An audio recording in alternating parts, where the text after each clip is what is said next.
Turdyang parang nga ng ballpen. Ballpen? Ay to, balik mo mamaya ha.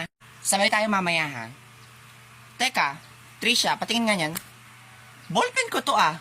Hoy bitch, what are you saying, babaeng pokyutan? Ballpen ko kaya yan. Hoy Torjang, alam kong ballpen ko to kasi G-Tech to. Alam ko namang hindi mo afford bumili ng ganito kasi halos 80 pesos to. Pang HBW ka lang no. Oops, issue. Talaga jingle? Ay bakit para mas hindi mo afford yan? 10 piso ang shampoo hindi ka makabili yan pa kaya? Ano sabi mo?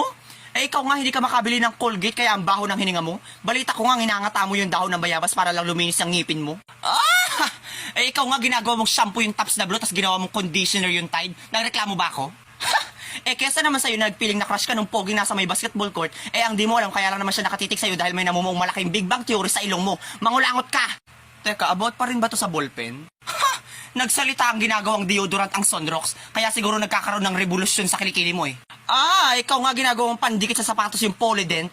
Nagsalita ang babaeng gorilang ginagawang scrub ang Sensodyne. Ang dami mong sinasabi kung palagan mo kaya ako sa labas. Sorry, I don't tolerate violence. Saan mo naman gagamitin ng violence? Tutugtog ka ba sa theater?